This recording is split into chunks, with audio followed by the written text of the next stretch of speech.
Are you trying to dominate your fantasy football league? Do you want so many championship rings it's impossible to sign autographs? Well, crack open a beer, pour yourself a glass of bourbon, and settle in, because you've come to the right place. Welcome to Hammercast. Welcome to the Double D's podcast and our YouTube show, which is part of the Hammercast network. I'm your host, Kevin Coleman, and on this episode, we have special guest Kane Robb, who is a writer and ranker for DynastyNerds.com and host of the FPO podcast. Kane, thanks for coming on, and why don't you tell our listeners something that you've been doing recently? For sure, and thanks for having me first off. But of course.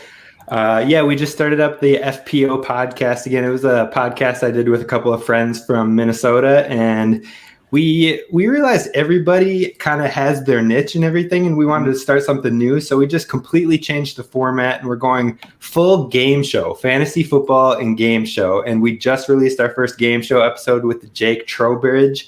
So feel free to check that out on all streaming platforms. That's what I've been working on the most recently, and we're just trying to have some fun. I know I've talked with you a little bit, and we're going to get you on there as well.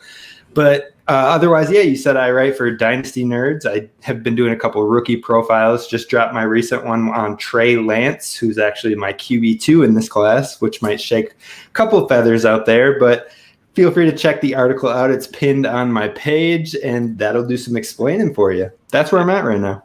Yeah, no, you definitely need to check out the podcast. I've listened to a little bit of it. I got to start researching because I don't want to sound like a dumbass on there. And I got to make sure to do that. But I love that you said that about Trey Lance. That's my guy too. Trey Lance is my dude, and I'm dying on a hill with him. So if you guys didn't know, and some of you guys don't know that, don't listen because I know you're not on social media. Me and Kane started a kind of a Twitter and a social media war a few weeks ago because I put out a tweet that said Dak was in the same tier as Watson. That was meant for a fantasy perspective, and it turned into a NFL. I got like 700 likes. My DMs got hit up about how dumbass I was, and you're an idiot. And I know Kane's got hit on because of his Dynasty QB rankings. Oh, for sure. That was crazy. We were getting hit everywhere. I was just DMing Kane. I was like, man, this is bad. Like I had to mute it, but then I got the idea. I was like, hey, might as well bring him on and let's talk about our top 12 Dynasty rankings. And before we kind of get into them, after the first, I think QB is a weird transition phase. I don't know about you, but right now, after those first 12, even at the bottom, it's a weird, murky area. It's out there. What do you agree with that? Oh, 100%. I kind of think after you get past that 12, 13 area, it kind of becomes like the meaty middle where it's just like you're hoping someone produces, but it could be a crapshoot too. Yeah, I know. I had someone send me a message recently, and they asked me, like, who should I grab, Jimmy G, Locke, or Cam, or somebody else? And I'm like, I would grab a wide receiver, a running back, or a tight end. I don't know, because I feel like there's a lot of guys that are going to maybe start this year that next year they might not even be starters. Right. They're going to be backups. But we're going to focus on the first 12. And I think the key for us and the key for me when I was going through this is the tiers. I think tiers matter. I'm a big tier guy. And I think that there's a big drop off in the tiers of these guys. While there are similar guys in our tiers, there aren't. So we're going to kind of go over that. I'm going to have, Kane's going to go first. We're going to talk about it. And for our first guy, who is your first guy? Who's your QB1? I mean, my QB1 is pretty chalk. It's Patrick Mahomes. I mean, the dude can do it all. This was kind of a duh answer for me. Yeah. And I feel like everybody, especially on Twitter, I feel like people are saying, oh, if you don't do this, you're contrarian and all that. But it's really hard to cheer against this guy as the number one. I mean, he's started 3 seasons now, and he had a 5,000-yard year, and then he's had 2 4,000 yards years. And it's just, he's the guy. I mean, the thing that scares me, though, is that are we going to see like an Aaron Rodgers channel? He just lost the Super Bowl. Is he going to come out guns a-blazing next year and set the league even more on fire? That would be absolutely insane. And he's only 25. So, I mean, Patrick Mahomes is an easy pick, and there's not too much more to say on him. Yeah, for me, he's my number one. And if you say that he's not, I question your ability as I just don't know. I don't see how you can do it. But I do want to get you on because I know you do the rookie dive and the stuff. I think he's going to get even more weapons next year. And I've seen Amon-Ra St. Brown, who I'm high on, maybe getting drafted there. I do think they take a wide receiver in the draft. Now, whether that be early or late. And so one thing that I like you brought up with Rodgers, I think he can actually even do even better. He's going to get more weapons around him if CEH can kind of do that. And I think they don't really focus on the run. I think we've noticed that. I think that's one area that we could see him having record-setting years for the next 2 or 3 years. And I don't think people really take that. And how far is he ahead of your number 2? We won't have to say your number 2 right now, but how far ahead do you have him? I mean, I have him in the same tier, but if I'm being realistic, he probably could be on his own tier because he's levels above for me. I have him. I'm not in a ton of leagues. I like to keep it kind of small so I can take care and intricate care of my leagues. Yeah. But I have one league with Patrick Mahomes, and I'm not getting rid of that man. Even though it's single QB, I mean, we don't know what his ceiling is. So he's pretty far ahead of my number 2. Yeah, and if you think about that statement we just said, we don't know what his ceiling is, guys. He's still young, and he's not even hitting his prime. If you have him in Dynasty, I don't care what the offer is. I'm probably not moving him, and he's gonna be a die on my Dynasty. If I can make it the next 12 years, hopefully, God willing, he will be on there in 12 years. Me and Ken will be talking in 12 years, saying, "Hey, he's still on my roster." That's just how it goes. Right. All right, let's go because now we're going to get into some debate. So let's go into your number 2. So who do you have at your second QB for Dynasty? My QB2 is a guy that's in the news a lot right now, and that is Deshaun Watson. Man, the thing that stands out for me about Deshaun Watson is that he's the past 3 years consistently a top 5 finish in fantasy football, and it doesn't really matter who his weapons are we're seeing. He just had his best year statistically without DeAndre Hopkins, who always has been like a scapegoat of, he has Hopkins. Yeah. He's had to deal with poor GM, with Bill O'Brien out there making who knows what trades. Yeah. And then, I mean, on top of it, even when he does have those things, he's still putting up top 5 numbers. And so I really like Deshaun Watson overall. Okay. Now I'm going to be a contrarian just a little bit, just because I want to, if he stays with the Texans, does that move him down at all? It doesn't. I can see why it would for most people, but I just feel like we keep seeing him do it with either nothing or everything. And I feel like if he stays on the Texans, he's going to have Brandon Cooks again. Brandon Cooks is kind of underrated, and he's putting up 1K yards consistently out there. They're going to do something to try to get him to stay. If he's going to stay and play, they're going to I want to say they're going to cater to him, but clearly they haven't been in these last few weeks. But, I think the thing that holds it together for me is we just saw his best year with this group, and his rushing floor kind of makes it really safe for me as well. And I think that he's not really talked about as a rusher as much, which is fine. But he has that floor, and he can have the opportunity to put it on the ground and score with his legs. Yeah, he had 444 rushing yards last year on a team that was just his offensive line was bad. And like you said, I like the pick. He's in my top tier. We both have 4 guys in our tier. So he's in there for me. To me, what worries me the most is where is he going to play next year? Now, if he goes to some place like, let's say he goes to the Dolphins, which I really like, if they can build around him, I think that would be a great spot. But I think the only question mark I have is where is he going to go? And if he stays with the Texans, are they competent enough to build something around him? And I just don't know. That's the key. I don't know.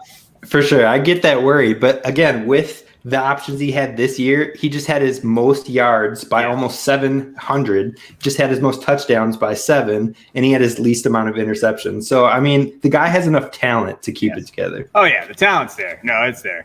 Now, I'm going to go to mine, and I want to see what you think of this. And mine is Kyler Murray. I love Kyler Murray.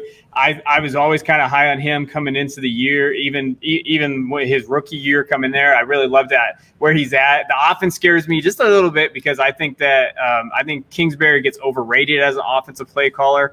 The guy won almost 7 wins with Mahomes at quarterback in college. But when we look at Kyler, the thing I love about him is his rushing floor. The guy 800 yards rushing this last year. 11 touchdowns. And when we talk about Konami Code quarterbacks, I know all these guys talking about it. They love that. He's that guy for me. And he's only 23. He's got Hopkins. I don't know how you feel about Christian Kirk. I felt a lot better before last year, and now I'm getting a little worried about him. I could see them maybe getting somebody, and I even saw recently where they're going to try to be active on the free agent market. And imagine getting Juju or maybe spending the money to go get one of those guys. I think that would fit him well. But for me, with Kyler, it just is that rushing floor and where he can kind of give you on the ground.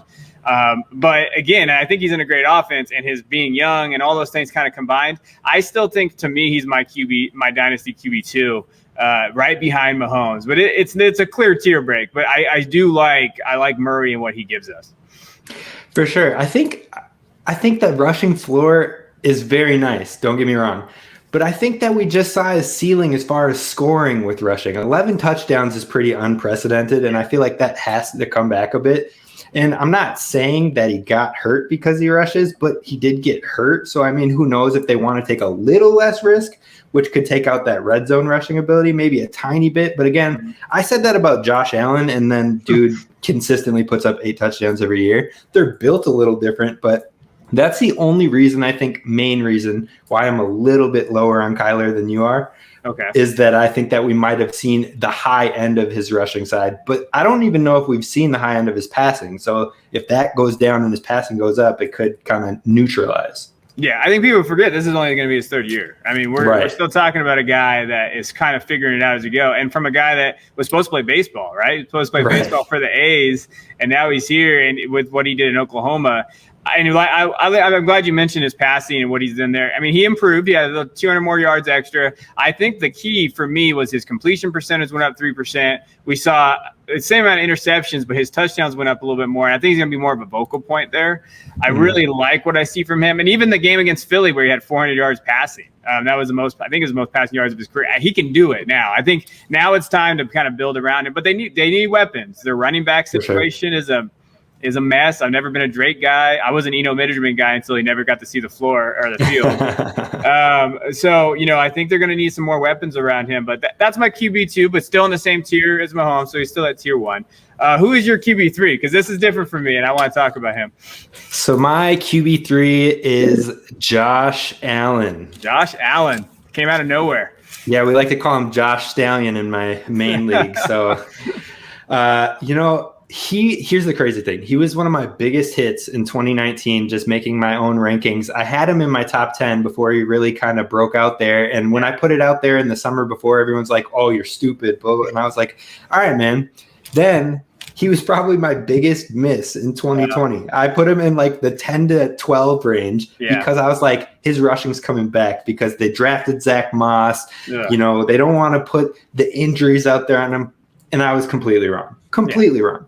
I mean, the dude puts in 7 or 8 touchdowns on the ground every year consistently. And then he took that step up in passing. And I think that was the biggest thing I just didn't really see happening. I thought he would have some improvements with Steph Diggs, but I didn't think it would be this drastic. And so, I mean, I'm done doubting the guy. I think he has that elite type caliber. And one thing that I thought was really cool is he was a QB1 9 out of 15 weeks this season. But most importantly, in those 9 QB1 weeks, he was QB5 or better. He was never in that like lower end of QB1. So, I mean, the guy's got the upside, and I think he deserves to be in that tier 1. Okay. I have him just outside of my tier 1. And it's probably just because of the other guys I think are more talented than him. I have a couple guys in here but also I think they got to address the running back spot, right? At some point, they're going to have to get as much as I can be a Devin Singletary stand out there, it's over, right? They got to get some guys in there. So I do think, kind of like how you mentioned with Murray, I think that rushing floor is going to come. I think it's going to just come down a little bit, maybe. I still think he's going to score touchdowns. He's scored at least 8 rushing touchdowns every year. Yep. So I think the touchdowns was you all want, and that is an important area. I think that we could still see that. I worry about if they get a better running back, if they get a better kind of weapon there, maybe his passing yards come down a little bit, and maybe that production it doesn't want to say decline because he had 4,500 yards. I could see him being that 4,000 to 4,500, but we're just splitting hairs here. We're just, sure. I still think he's there. I do think, though, that the Chiefs did something to him in that defense, and this is a copycat league. So when you watch them and you kind of watch what happened, he's going to have to adjust for whatever defensive scheme that they had, especially with kind of, hey, what did they do against Josh Allen? Let's look at this. So hopefully his offensive coordinator can do there. But, hey, I don't have one share of him, and I'm sad. I never really buy him for his price this last year, and I probably should have. So I don't know why you're listening to me, but when we look at Allen, and he's from he actually went to school about 25 minutes away from where I teach. So he's a hometown boy, and I still miss that. I'm sorry, Josh, but I don't have him. I don't have him in that first tier. I do have him there. So my QB3, and this might be Homer. Everybody knows me, but it's Dak. And this is it started it all. And we talked about Dak Prescott. And the reason why I think Dak should be in that top tier is because, before he hurt his ankle, dislocated, had to have surgery, he was QB1 for the first 5 weeks of the year. And I think he can continue to do that. I mean, he threw for 400 yards, 502 yards against Cleveland. He had 39 points, 38 points, fantasy points in that area. He has a great offense, and he lost Jarwin, which I think if Jarwin comes back or we draft Pitts, which is on the table, I think, if we could kind of fill out that with CD, Amari, I don't really like Amari, but Amari, Gallup, who I actually really feel like is the true wide receiver 2 on that squad, who can really have that talent. I love everything about him, and Kellen Moore came back. Now, that's if we sign him, which Jerry Jones is currently just driving me crazy. So this is all based on if Dak stays. But I really feel like Dak's still a top 3 quarterback. What am I seeing wrong? What am I doing wrong here, Ken? You tell me. I mean, I don't think you're seeing anything wrong, to be honest. I am lower on Dak, and you know that. And this is what started our little war on Twitter. Yeah. But I can see him moving up. I have no problem moving him up. The biggest thing for me, and I had voiced this in our Twitter thread, was just that can he do it behind that O-line that is kind of starting to fall apart? Mm-hmm. We saw him with his success before any of that. His injury came before the O-line injuries. And, I'm just curious, can he keep having those crazy games? And then one other thing I kind of dove into and saw was the 3 main games that carried his points per game average up this year, giving him that insane floor to start the year. Those were against some of the 3 weakest defenses that the Cowboys played the entire year. So I think that those numbers would have come back a little bit. I don't know if he would have finished at that QB1, QB2, but I do think he has top 5 upside. I think there's no problem having him up there, and I see the potential there. So I don't blame you for it at all. Yeah, I mean, it's a little homerish because I am a big Dallas fan, I know. But I just think that when you're looking at him, if he can stay there and he has those weapons, I love CD. I love him as one of my – he's probably he's up there. Him and Jefferson are very close. And I just think his price is good for right now. I mean, in a super flex league, and you tell me what you think about this. In a super flex league that just happened 2 days ago, he got traded for Sam Darnold in 2 seconds. CD did or Dak did? No, Dak did in a super flex league. That's a steal for me. I'd do that deal every day of the week. So that's kind of my also when I have him in my rankings, I'm like, dude, if you can get that for Dak right now, who I think is a top 5 quarterback in fantasy purposes, you got to do it, right? These are the things that we got to try to grab. So I like Dak. I like where he's at. I think Zeke will cut into it a little bit. And if that offensive line gets healthy, I expect him to draft one. But I still think Dak's in that top category, and I still think he can be there for the next 4 or 5 years. So that's my opinion. And again, we have that. All right, let's go to your 4th. Who do you got 4th? All right, so my 4th, people are probably going to think I'm a little hot takey for this one, but my 4th is Justin Herbert. This is my boy. But just to be clear, those first 3 are my first tier. Herbert isn't in my top tier. He's in that tier right below. And for the tiers themselves, I could see moving anybody within my tiers fluidly. So Justin Herbert could be at the bottom of this tier for other people, and I would have no problem with that. Okay. That being said, Herbert's rookie season is unlike anything we've ever seen before from a quarterback, and he did it with no off season. That's just crazy. I mean, yes, they had little half camps. I'm not even going to call that a real camp. Yeah. So he didn't really have any prep to be the starter at all. They thought that was going to be Tyrod. And I mean, Justin Herbert was just unreal. And I don't think we're close to seeing his ceiling. People talk about the fears that he'll be like Baker. Yeah. But I mean, first of all, we're seeing Baker improve again, but I also don't think that Baker and Herbert play similar styles of QB play. So I'm really not worried. And the fun thing that I found was he finished with, in the QB, standard QB scoring, he finished with 332 points or 335 points. Those numbers for a quarterback he would have been a top 4 quarterback the past 4 years. Like, he was the QB9 this year because we had some unreal QB scoring this year. But I mean, like, that would have been a top 4 quarterback number, and he's a rookie who didn't have any type of real offseason. So I'm just super excited to kind of see what's going from there. Yeah, no, I love the Herbert call. I love that he's succeeding after he got kind of crapped on all last year before the season started, because I think he was talented. I just think, the Oregon just didn't use him right, and he had that. I agree, and I like that you brought up where he finished. So he finished around that 9-10 mark.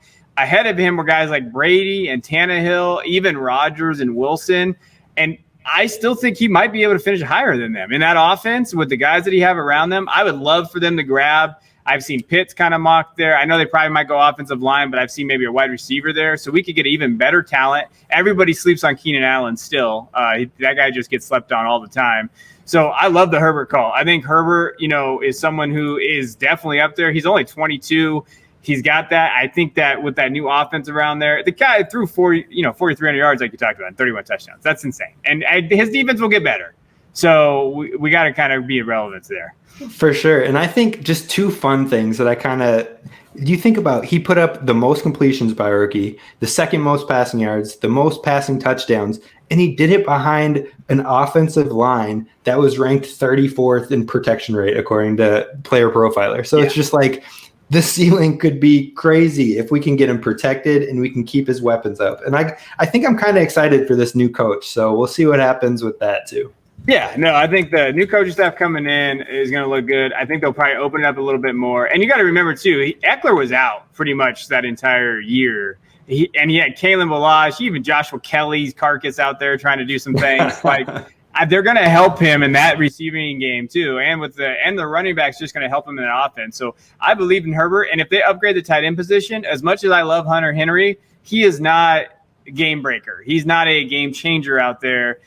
He is me right now trying to play pickup ball. I'm kind of slow, just kind of out there. I mean, if they update that position, I would love that. So, no, I agree. I think Herbert's perfectly fine. He's in my next tier, but I could see him moving in there. And now we're going to kind of go through a couple of those guys kind of quick because we already talked about it. But, my 104 is Deshaun Watson. And he's still in tier 1 for me. So my tier is the top 4 guys. So my top 4 guys, Mahomes, Murray, Prescott, Watson. I feel like those guys are kind of consensus for me. I know that we had a little differing. But the only thing is, the reason why he dropped down for me is because I don't know where he's going to play. And if he had a little bit better talent around him, I feel like I can move him up just like you kind of did. But I don't. I just get worried. Texans are cluster. They're a dumpster fire. But if he got moved somewhere else, then that's my guy. I'd probably have to move him up a little higher. What do you think if he falls to the Broncos? I think that the core of the team would be awesome. Yeah. But can you think about that division? You got Pat Mahomes, you got Herbert, and you got Deshaun Watson all in the same division. That would be absolutely crazy. That would be absolutely crazy. I would love for him to go to the Broncos just because of the talent there, right? Sutton, right. Judy, even Tim Patrick, who has kind of done great. Fant, Albert O. Man, that would be if I'm the Broncos, I'm giving up whatever I can to do. For sure. Because Locke's not the answer, guys. I know he raps to Young Jeezy, and I know he looks cool on the sidelines, but the dude cannot throw, and he just looks overwhelmed. And he's going to be a great backup quarterback that makes millions of dollars just being a backup in the league. But he's not a number 1. So I would give up whatever I could to get him. If the Broncos are qualifying their starting quarterback as Can Rap to Young Jeezy, then they're going to have some hard times coming up. Hey, you never know John Elway over there. Those guys, John makes some questionable decisions over there. I don't necessarily know. All right, so that's my top 4, and that's kind of where you're at with yours. So who's your 5? My 5 is your 2. It's Kyler Murray. Kyler Murray. Like I said, I'm a little bit lower than most just because I think that those 11 rushing touchdowns is probably on the higher end of what we'll ever see from him, but I can definitely see why he would fall up to that 2 range. I mean, he's been in the league 2 years, top 7 quarterback both of those years. I had him behind Dak, actually, but I felt like that was kind of a disservice to how good he's been so quick at age 23. So I made that quick change, and the biggest thing I think is he's not going anywhere. We've been seeing even this offseason a lot of QBs with maybe shifting teams and all that. Kyler showed that he's the franchise guy, and the Cardinals aren't going to let that man go anywhere after they went through the Rosen saga. So let me ask you a question then. Don't bring up Rosen again. Oh, it hurts my soul. What would if you have Josh and someone offered you Kyler for Josh straight up? You would reject it. You would rather have Josh Allen for Josh Allen? Oh, I think I'd keep Josh Allen. I'm not going to lie to you there. I have Kyler in one of my 3 dynasty leagues. Yeah, I have Kyler, and I've been contemplating trying to ship him for a quarterback that people are scared about injuries and trying to pull in a first with it. It's not working right now, but I've been looking at Burrow and Dak and trying to get a first on board with it, because to me, I think that their upside is still close to what Kyler can produce, or possibly. So if I can get a first on top of that, then I'm willing to do something like that. Okay, that's and also, guys, everybody listening, that's a great strategy to do, especially when you have your rankings and stuff. I did that. So obviously I have Dak everywhere in my dynasty leagues. When he got hurt, I actually traded Dak for Kyler and a first in a league, because that was before Kyler kind of took off, and I needed to contend. So that's a great way to pair these guys and try to move up, because in Superflex leagues, guys, it's impossible to get a really top 5 quarterback. It is challenging. So you got to really work it, and you got to buy the lows. And so when you're looking at it, okay, Burrow is a perfect example. We're going to talk about him later, but I love that. I love that concept. No, that's good. I really do like that. Now after Murray, my 5, the guy that I have, and we already kind of mentioned him, but that's Josh Allen. And I already kind of mentioned my concern, but I still think he's a top 5 quarterback. And that's crazy to think about, because before the season started, you could have grabbed him for, realistically, you could have traded, Aaron Rodgers for him, probably. Maybe even Baker. You might have been able to get Baker for him and these guys. And so there were definitely some truthers out there, so you probably could have. Yeah, no, there's truthers out there. So you definitely could have went. And so, hats off to you guys that got our boy Josh at the price that he got. So, all right, let's go to your 6. And again, we're almost done kind of talking about the guys everybody's been talking about. But who do you got at 6? So my 6 is your boy, Dak Prescott. Yep. Like I said, he's in that second tier between Kyler and Justin Herbert as well. Those guys are all fluid for me. So, Dak has that high upside, like you were saying. And the biggest thing is his weapons on offense are unreal. So he's going to have at least 2 of those wide receivers probably for a good chunk of his career if he re-signs with them. So it's just like he's going to be up here towards this high-end quarterback for a long time, and I don't think there's really an argument for it anymore. He's been a top 10 quarterback 3 of his 4 full years, and he was on pace to do that again this year. So some people are still ranking him like 8 to 12. And I'm just like, how? Like, you're just hating at this point. Like, he's proven that wrong time and time again. There's a little cowboy bias in there. They definitely don't like the Cowboys. Now, are you comfortable having Dak as your QB1 on a team? Because I am. I am personally, yes. Yeah. And I'm not worried at all in that case, actually. Dak has that upside, and so I don't know why you'd be too worried about that. Yeah, to me, these guys that we mentioned in our top 6, I'm 100% comfortable with them as my QB1. So if you have 2 of these guys, you're killing your leagues in a Superflex league. But these guys are all, to me, QB1s. My 6th, and again, is Herbert. So we're not very far off there, to be honest. We're very close. And he's someone that I think going forward, he could maybe fill into that top 5. But all those 6 that we kind of just mentioned, roundabout way, we're all kind of on the same page. All those dudes for me are QB1s, and I'm not actively trying to move any of those guys unless I can get a little higher or get a top 5 like we were talking about earlier, like Cam was talking about earlier. All right, now this is a discussion I really want to have, because we didn't look at our rankings before we sent them in, and this is what we both had. So our QB7 is Lamar Jackson, and he's a tough one. So what do you think of Lamar? And we'll kind of talk about this. Man, so everybody is worried about these passing numbers. Yeah. Are they concerning? Yes, they're slightly concerning. But he's still a stud as a fantasy option. And the end of the year should show exactly why you have him as a top quarterback. He had 5 straight games of 20-plus fantasy points. He had 11 pass touchdowns, 3 interceptions, 1 fumble, and 4 rush touchdowns. So he had 15 touchdowns to 4 turnovers. And on top of that, Lamar's a gamer. He's going to work his butt off this season, and he's going to I bet you he's going to be busting his butt to improve the passing game. So, I mean, he has the work ethic. So pending the additions to the team and maybe even a slight improvement in the passing game, I think that gets him back towards the top 5 numbers again. Yeah, I think, and you tell me if I'm wrong here, but I think Lamar is at this weird thing where people don't like him as an NFL quarterback, but as a fantasy quarterback, the dude's a stud. Like, you can't, he can't throw. Well, in fantasy, I don't care how he scores me points. If he can run and get 1,000 yards rushing, guys, I'm cool with that. Like, that's kind of where I'm at. Right. Because that's just, to me, that's what we got to look at. Okay, how many points can he average? He still averaged over 20 points in fantasy last year, and a down year, right? Like, not a great year.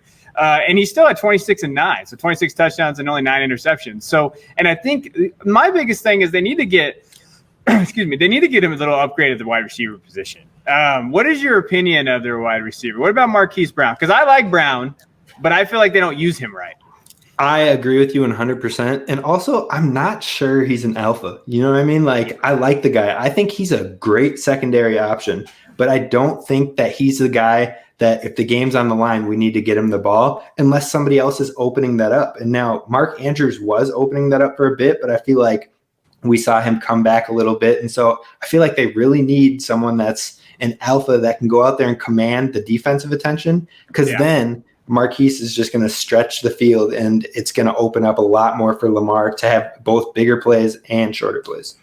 Yeah, I want to hear what you have to say of this. So that alpha, where are they going to get that guy? I think free agency, I think their cap situation's okay. It's not great. I saw, and I don't know how you feel about this, because when I saw it, I felt a little sick. I saw that T.Y. Hilton was a target.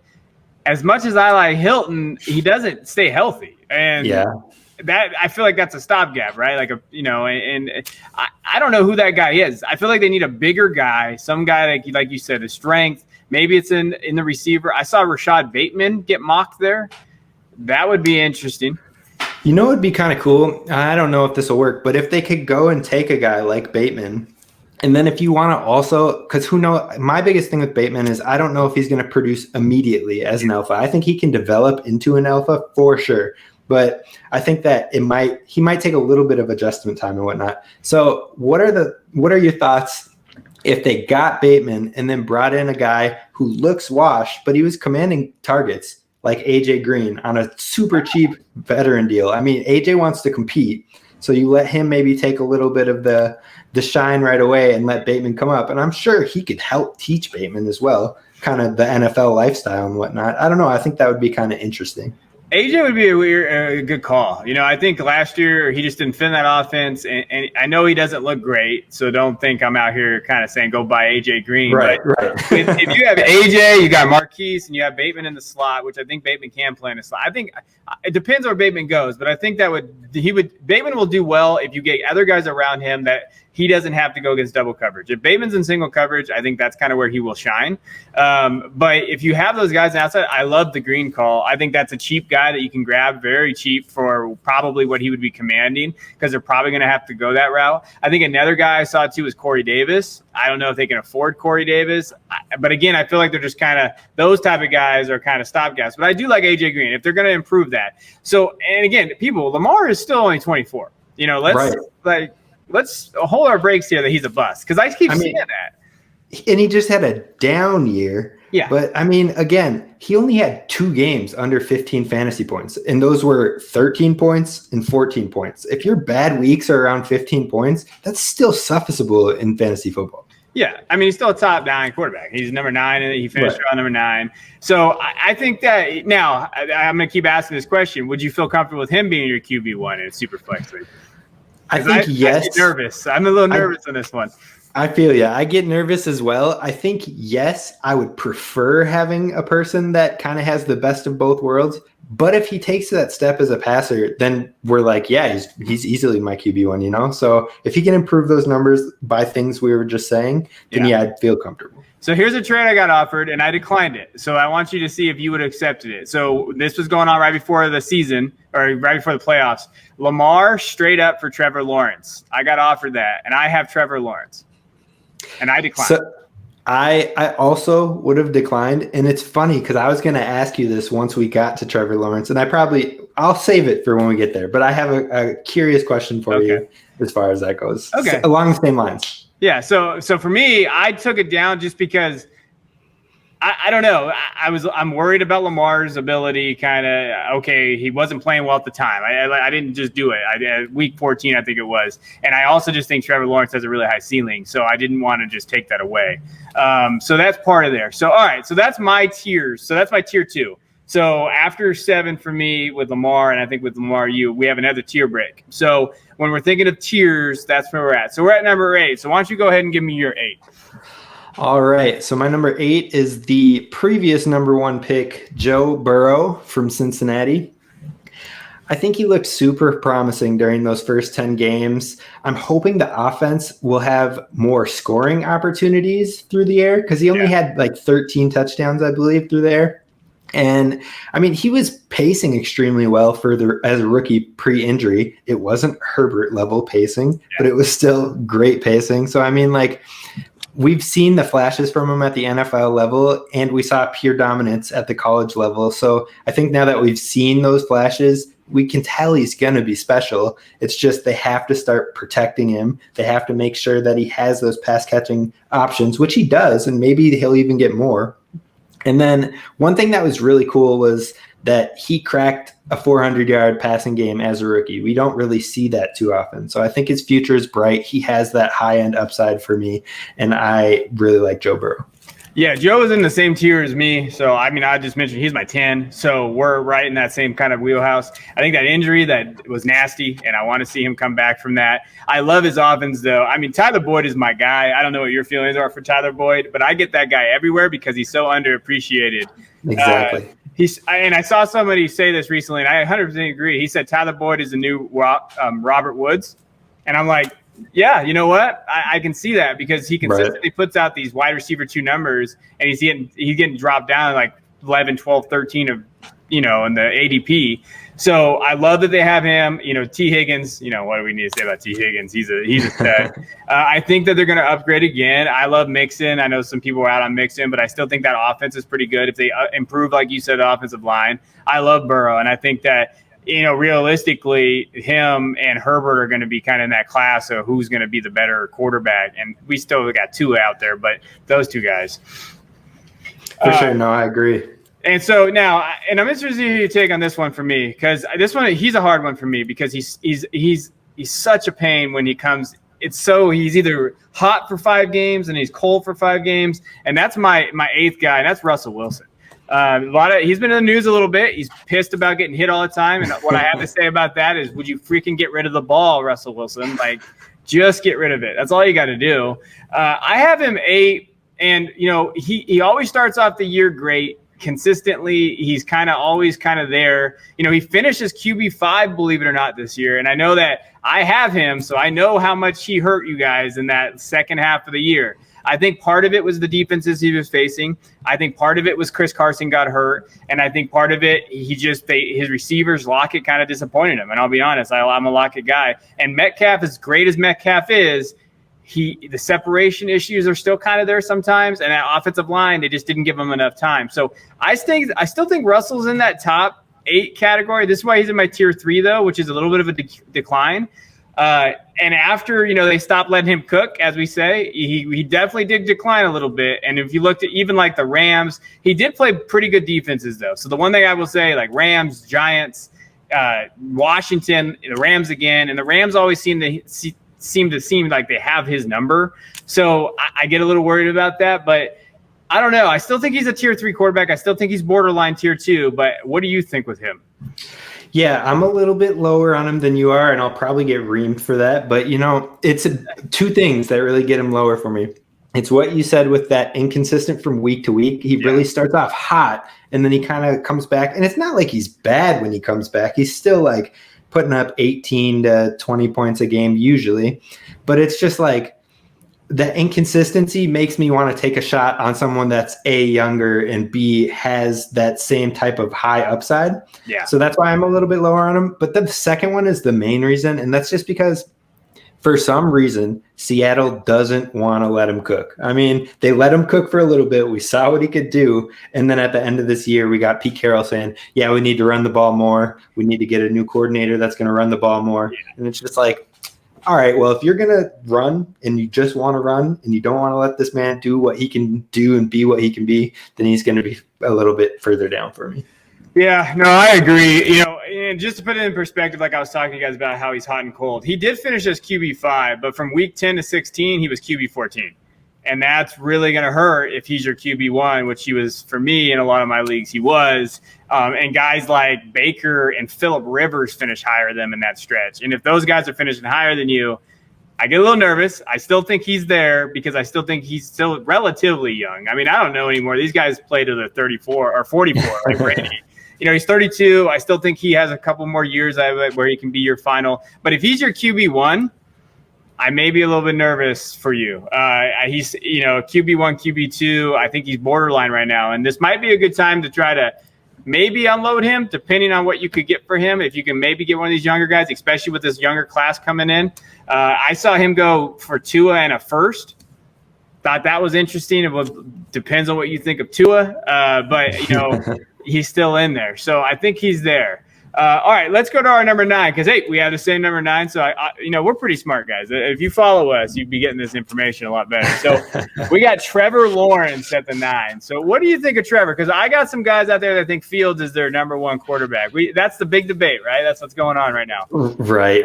And I've seen it all over Twitter. And, I mean, I can't knock him for it. I really do like Fields. I can see what they're talking about in different aspects, but first of all, I find it extremely difficult to rate a rookie who hasn't played a snap extremely high. Yeah. I started Kyler at my QB 13 as the year started, and I started Burrow as my QB 15. So I feel like I'm almost too high on Lawrence right here, but I really do like him as a player. Whereas I have like Fields and Lance maybe towards that like 13 to 16 area. Yeah. And so I think this is a really special class. But watching Trevor's tape, especially year 1, he has an absolute cannon of an arm, and then he has great rushing ability. And a lot of people that are more pro Fields are saying how kind of Trevor's a check down guy and all that. I mean, he's still putting up the numbers. Urban Meyer is going to have him check down a fair amount because that's what Urban Meyer does. He runs a fast-paced, high-paced offense. So, yes, he might not be as sexy all the time because he has some check downs, but he's going to get the job done. And I think that he's just got an uncanny ability as far as arm talent, and that's what we're seeing a lot of these guys like Allen and Herbert and things like that. Like, if they can put it all together mentally and then get paired with some good coaching, they've been taking off. So I don't see why Trevor Lawrence can't do that. Yeah, you know, I see it. And, you know, a couple of guys that really like Fields, they have him. And I don't know if it's a take or not. I don't really get into that stuff. The only thing I can say is when I look at Lawrence, he's got the best damn arm I've ever seen. And he has the best arm strength that was in college football. I don't care what you see if you see the tape. The kid can throw 60, 70-yard bombs. Like, I'm serious. When you watched his pro day, I think he threw one from his 25 to like the 13 or something like that. It was an absurd throw that he had. And I think that he has a really good ability to place the ball, especially on the outside numbers, which you need to do in the league. And I know I was laughing when I had him at 9 too, because I'm like, that's freaking high. And I was like staring. But I also think, like we talked about at the beginning of the show, these guys, this quarterback talent's a little bit down, right? And so I don't think Lawrence is a stretch at 9. Like, I really don't, based on the guys that are there, especially when we're talking about Dynasty. And I don't try to be an ageist. I really don't. But he's that good. I mean, and even though I have him at 9 and I turned him down for Lamar, or turned down Lamar for him, I still believe in his talent. So what was the thing you wanted to ask me for Lawrence? I'm interested to know. Yeah, I'm curious because I guess Lawrence is kind of a mystery, you know, like a lot of people are really high on him. Some people are a little bit lower, but even the guys that have Fields as number 1 still come back with Lawrence is my 2. And I think he's really good. Yeah. You know what I mean? So it's just like, so what is, knowing the mystery and the hype that we have with him, what is that 1-for-1 cutoff for you? Because I feel like right now, outside of my top 5, I don't know if I want to give up the mystery that he could hopefully be better than them. So once we get past Mahomes, Watson, Allen, Herbert, and Murray for me, I don't think I would do a 1-for-1 for any of these others, even if I have them rated ahead of Lawrence right now. Yeah, I agree. I think that I was looking at this. I would actually, to be honest, and this is going to sound kind of crazy, I might trade Lawrence for Herbert plus something. Like, if I could get Lawrence, and then like if I have Herbert and the guy has the 101, and then I can get maybe another top 5 pick in there or something added, because I'm not as high as Herbert as you are, a little bit, but just not as there. That might be the guy that I'd say, you know what, if Lawrence can go to this, I love the offense that he's in, and I do like Herbert. If I had to guess, that'd probably be it. But I guarantee you right now, if you have Russell and try to trade for the 101, you're not getting it. Like, even in a Superflex league, no one's giving you that deal right now, which I don't know. Are you so let's just talk about this real quick. Are you a proven asset guy, or do you like the rookie, the guy? What are you? What are you, Kane? How do you draft? I'm definitely more of a proven asset guy. And this year in my main league, I've actually taken quite the opposite approach and tried my rebuild by I have 4 first rounds this year. Okay. And I'm just like, all right, let's see this out. And I want to see, I've been trying. That league is like super, we want picks. Yeah. And so I'm like, okay, what can I get for these picks? And I'm trying to ship them. You shouldn't ship them before the draft, but I'm putting feelers out there and trying to see what I can maybe bring in. And now all of a sudden it feels like nobody wants picks and they want all these proven guys. So I'm just like, I can't win over here, but I love proven talent. That's why I don't have any problem if people have Lawrence lower here, just because we haven't seen him play a snap. Yeah, and I think he gets hated on a little bit too, because he was so good so early. You get it. You kind of like, of course you have Lawrence. Well, you can't hate on a guy for doing so well. I went to the game where he beat Alabama. So I was at the national championship game. I went to the game and I was there, and he put on a clinic. If you watch that game, that was a clinic against a great Alabama defense and against, a coach, Saban, who doesn't lose to freshman quarterbacks. He doesn't lose, and he did. And so for me, it kind of solidified, hey, this guy can play. And I actually like the Urban Meyer hiring.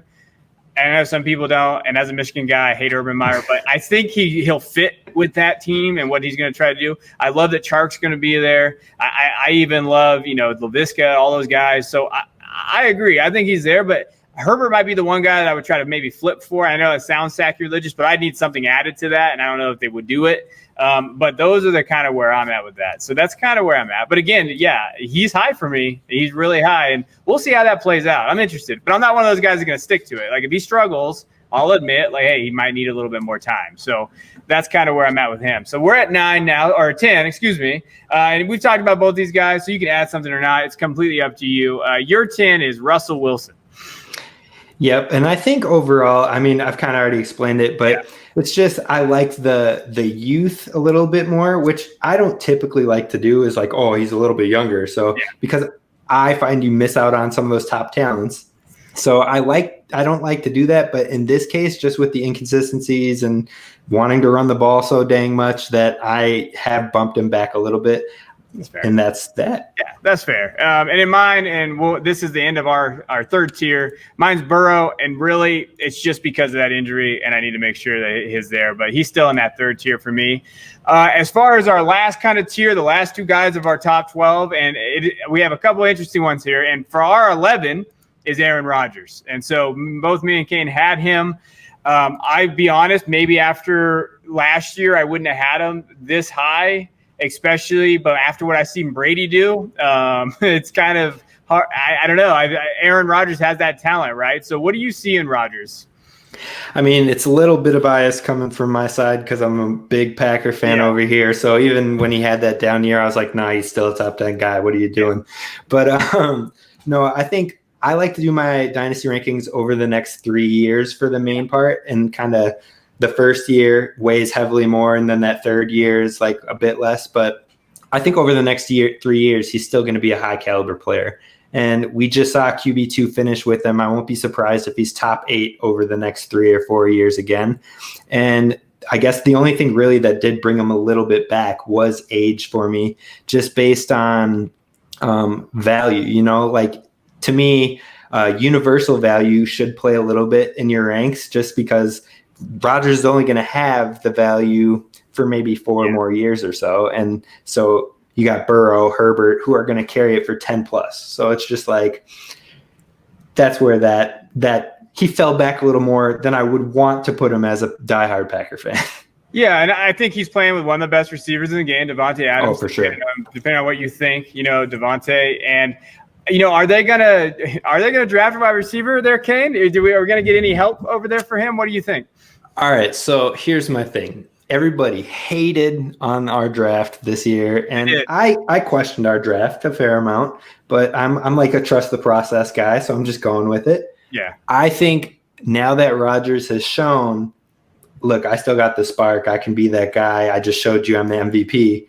They're going to go all out for him this year. They're going to either get him a weapon in free agency, which I don't know how we can do because we're kind of cash strapped, but we're going to make something happen. And if it's not in free agency, I think we'll bring in a rookie in one of the first 2 rounds. We're really good at bringing in day 2 guys. So, I mean, I think he's going to get something, Yeah. They're going to go all in for him. You love your day 2 Jordy Nelsons there, Kane. You guys love those dudes. I think they're going to bring somebody in. I think he'll be back next year. All that talk that he's not coming back next year, you guys are dumb. Don't listen to that stuff. I have a hard time doing that because his contract, it just doesn't make any sense. Do you see him maybe towards the end of his career leaving and going to a team? So I think we 100% have him next year. I think that the year after that might be more 50-50. It really depends on how we put it together this next year. I think if we show again we're in the NFC Championship Super Bowl, I don't see why you wouldn't bring him back again. Yeah. But if for some reason things start to fall apart and things like that, I wouldn't be shocked if that's when they start thinking about a move. Yeah. But I think he's going to be here for at least 2 more years if I'm going with my gut there. No, and I'm glad you brought up, and guys that are listening still and going through it, you guys really do your tiers 3 years out or in your rankings. That's what I do too in my Dynasty rankings, especially because Dynasty leagues, you never know after 3 years what's going to happen. But also, I'm always 3 years out, and to be honest, he'll be 40. That seems like the new 25 for quarterback with his talent. And I really think he can still be in there. Now, if he should be your QB2. That's kind of where you probably need to have him at. And I definitely right now would be probably when I would be trying to ship him if I'm rebuilding or a kind of middle tier, what could you get for him? Just to kind of give you an idea, Aaron Rodgers and Austin Hooper for Cam Akers and Michael Gallup in a Superflex league. I could see where that is if you want a running back and you get Gallup and do that. And still, I want a quarterback back for Rodgers or at least something where I can get one of these guys. I would even love, because I'm a big Trey Lance fan, so I would love to get maybe Trey Lance in a deal like a rookie pick plus something and try to rebuild through the youth. That's kind of where I'm at. But I still think Aaron Rodgers is a top 12 quarterback. And there's nothing that would shock me to see him finish like top 5 again. Like there's just nothing that would shock me there. All right, let's go to your number 12. He's been in the news recently. So who do you got at number 12? I got new LA Rams quarterback Matthew Stafford. Sorry about the graphics. He's not in the Rams. Okay. He's I try, guys. Don't yell at me on Twitter.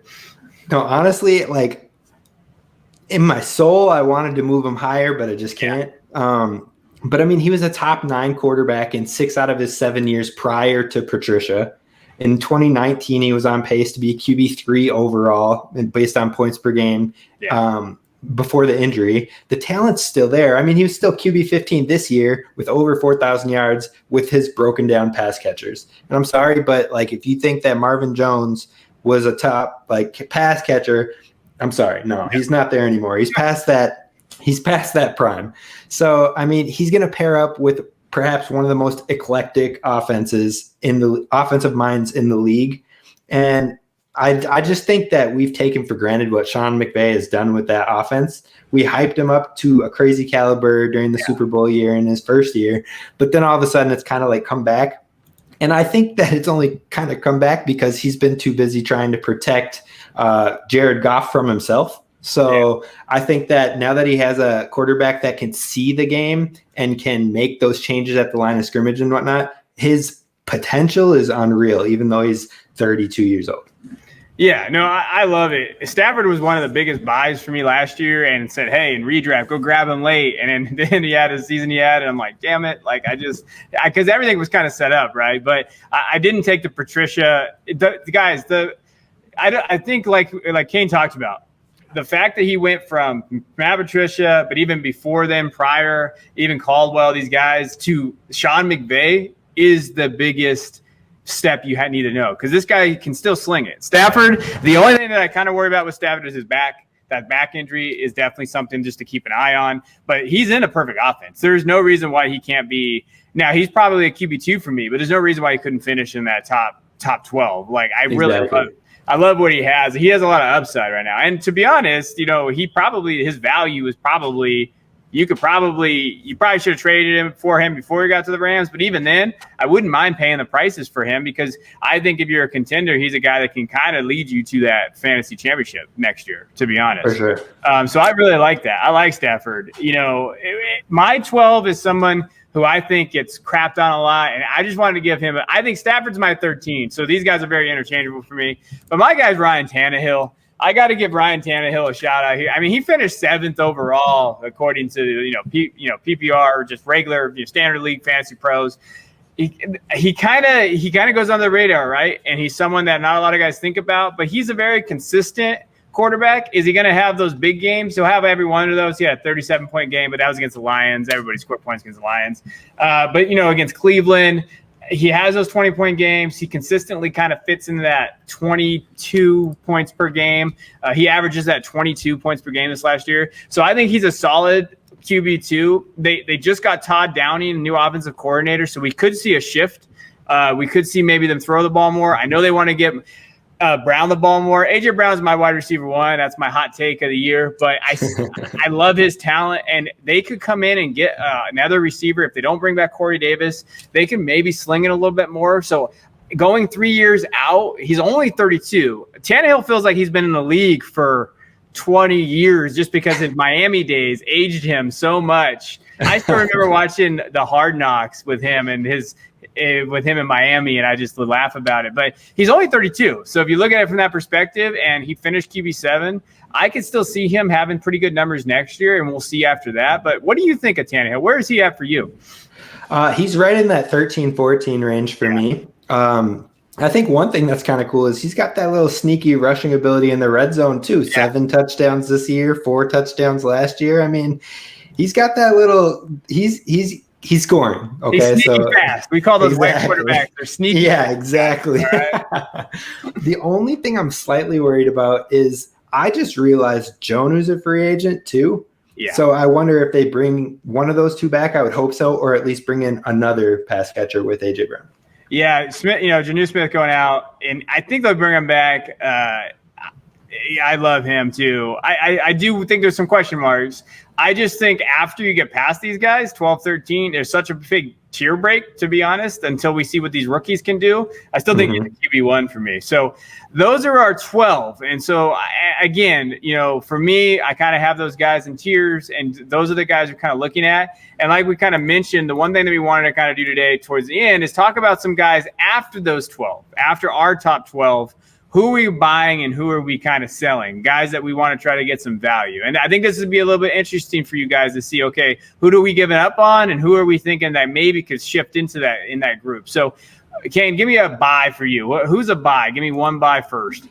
One buy. I'm buying Derek Carr because he's super cheap. You can get him for like a 2nd-round pick. And I mean, statistically, he's been improving all 3 of the past 3 seasons. If we can get him, hopefully, a pass catcher. I know that there have been rumors about Allen Robinson potentially heading that way. I mean, I think that he could level up a little bit, and he's been putting up 4,000 yards and only really with a tight end. So, I mean, I like him overall. He's a pretty sneaky buy, and he's a solid QB2. Okay, Derek Carr. He is that guy you're watching out there. It's hard to compare him to guys that we've seen, but you are right, and Kane's right. He is as cheap as a quarterback can really be in Superflex series right now. And he mentioned the second that literally just happened 2 days ago. If you don't have DLF, definitely grab it for the trade finder. He also went for Devin Singletary and Will Fuller in a Superflex leagues, guys. That is. I don't know who did that deal, but that is a good value for a quarterback, right? Because he's going to be a starting quarterback. Even if the Raiders do move on, with the talent that's not there in the league, he's better than Trubisky. Like, he's better than those lower level guys. So even if he doesn't stick there, he's going to find a spot. Wouldn't you agree? For sure. And I mean, he was QB 13 this year, and he basically missed that whole Chargers game where Mariota put up 25 points. So, I mean, you give him that one game maybe, and he's bumped into your QB1s last year. He would have passed Matt Ryan most likely. So no, he might be the cheapest guy buying out there. That's a good one. Mine is my boy Sam Darnold. I'm going to stay on this train until I crash off of it, but I still believe in his talent. Those of you that just are starting to follow the pod, before, I think it was like on October, I wrote pretty much like a 12,000 word diagram on him. Like, I just went through everything about him, and I just think he's been screwed. And I think that he still has the talent to be a quarterback in this league. And he's cheap, guys. Like, we're talking about buys here. I mean, he is someone, and I actually like this deal. So he actually went straight up for Carson Wentz. Who would you rather have in that? Ooh, I think I'm taking Wentz. Here's the thing. I was with you on this train. I was with you at the front of this train last summer. And, man, I know that Gase is a lot to blame, but I've fallen off the train. And unless he can get somewhere like a Colts or something else, then maybe I can hop back on. But if I think I'm taking Wentz right here, and I don't really like saying that. Yeah, I can't believe you just took Wentz. That hurts my soul there. No, I just think that he's only 23. He's so young. He came out of USC so young, guys. And like I wrote about when I talked about him, they were recruiting him to play linebacker at USC. He wasn't even really was looking at to play quarterback. And then he kind of got thrust in there. He wanted to leave because he hated the coaching staff. So he left a little early, probably shouldn't have. And then he got stuck. He's been stuck with, I think, 5 different offensive coordinators from USC all the way to the New York Jets and Adam Gase. And Adam Gase is a problem. So that's like 3 bad coordinators right there. I mean, you just triple that and you get Adam Gase. So I think he needs a break though. I think he needs a clean slate. Like a couple teams I wanted him. I wrote in there. I talked about. I would love to see him maybe go to Denver. I would love to see him maybe go to the Indianapolis Colts, which I think they're on the Wentz train. But if he could have gone there, do you think the Jets stick with him, or do you think they take Fields? Or 2 months ago, I was 100%. I think the Jets are going to stick with him and take like Sewell or someone or trade back. Yeah. Right now, I feel like I'm kind of sort of creeping towards them maybe drafting a quarterback, but I still kind of think they might keep him. I don't know. I'm really torn on that one. I want to see. I think they could keep him and build around him. But again, maybe they fall in love with a guy like Wilson, and maybe they fall in love with those guys and they want. Do you have another buy, or do you have a sell?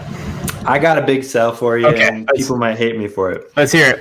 It is Baker Mayfield. Okay. I just don't see top 10 upside with him anytime soon. I know he kind of came alive towards the end of the year. I know he scored a lot of touchdowns rookie year, but he's never been in the top 15 for points per game. He's cracked 30 fantasy points one time this year. Prior to that, he hadn't cracked it at all. And actually, he hadn't even gotten above 25 points in a game prior to that.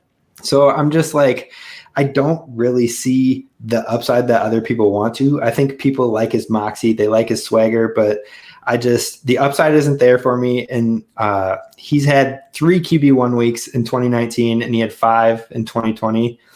And he had his worst yardage this year. So, I mean, people are saying he could break out more, but I'm not seeing it. I like that. Baker's not a buy, or if you can get him for something, you'll love this deal. So Baker and Zeke for Deshaun Watson. I would do that. Right. I would take Deshaun Watson every day of the week. Yeah, that happened. And these are real leagues with trades we're giving you guys. I mean, if you can find a Cleveland fan out there that loves Baker and, you put Zeke in that category, you could vault into, like we just talked about, that top tier, which is super hard to do. So I think that's a good sell. I don't hate you for it at all. I think Baker is who he is. And I think that he's in a really run-heavy offense with Stefanski there, with Chubb and Hunt. What are they going to do with that receiver position? Is OBJ coming back? I don't know. But to be honest, hopefully not for Baker, guys, because he played better without OBJ. Right. Those guys, Landry's getting a little older. I love Higgins and I love those guys that are there, Donovan People-Jones, but are those guys the guys that you really want to move forward with? So I think he's a good sell. I think that's a good call. And my guy, and again, I'm probably going to get crap for this too, but mine is Jalen Hurts. And this doesn't necessarily mean that I don't like him. It just means I think his his value is higher than what his production is going to be next year. I think maybe this is a little biased for me just because as a guy who scouts, does a lot of Debbie stuff, I never was really big a high on him because I didn't think he could throw the ball. And, that's definitely not something that he showed that he could necessarily do very well this year. Even in the games that he started, he never had over a 56% completion percentage. So he was at 56, 54, 53, and then 41. That's not amazing. So when you're looking at that, I know we're talking about his rushing floor, which he kind of rushes, but let's not think that he's out here like he's not the best at doing that. I just don't see it in him. What do you think of Jalen? I'm really lost on Jalen right now. I want to like him, but I see what you're saying.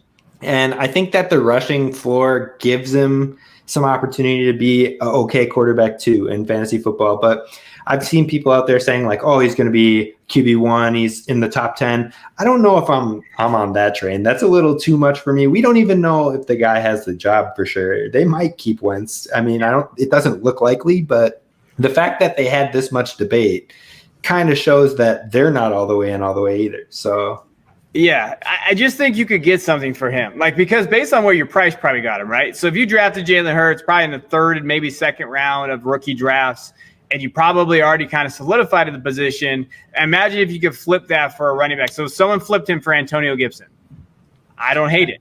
Right.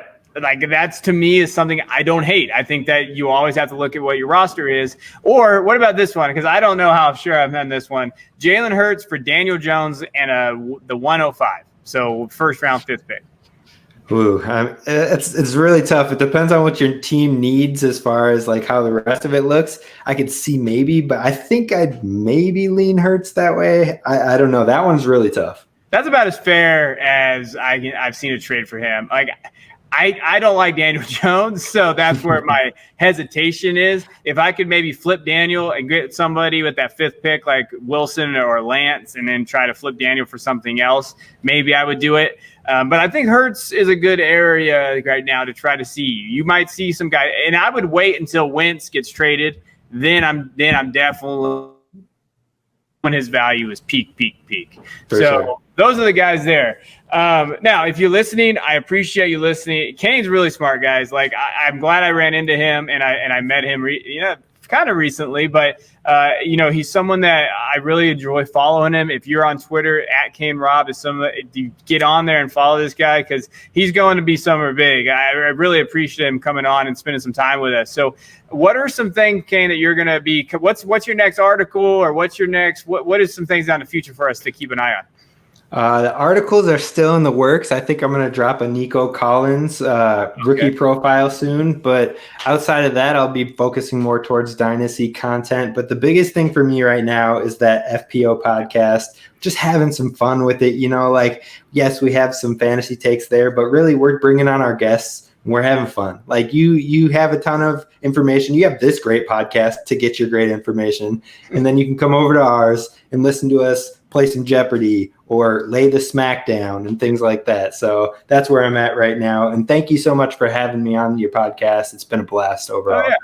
No, I mean, hey, we need stuff like that. There's 50 podcasts like mine out here telling you about Dynasty QB rankings, but there's not a lot out here with Jeopardy and those type of things. And I want all our listeners and even anybody on YouTube or anything, if you go to his podcast, it's FPO Podcast, and you leave a review and a 5-star and you send it to me, we will put you in a drawing. So what we're going to do for Kane, because we really appreciate him coming on, and we're going to leave it. Make sure you subscribe, leave a review for him, and we're going to put you in a drawing. And we haven't decided what the prize is going to be, but it's going to be something, maybe a free league entry or something for him so that we can get that podcast going, because I think it's a great idea. And that's something that definitely you should subscribe to and listen to. So definitely do that for Kane. As far as everybody else, please go on. If you're watching this on YouTube, please go on there, hit our likes, hit our comments. Tell me why I'm an idiot. That's okay. That's what we're here for. If you're on the podcast, make sure you're rating and reviewing, and we really appreciate everybody that listens to our podcast. So thanks for coming on, Kane, and we'll see you guys later. Appreciate it. Did you get all that? If not, make sure you head over to hammercast.com, subscribe, and join the Hammer Nation. Until next time, keep grinding.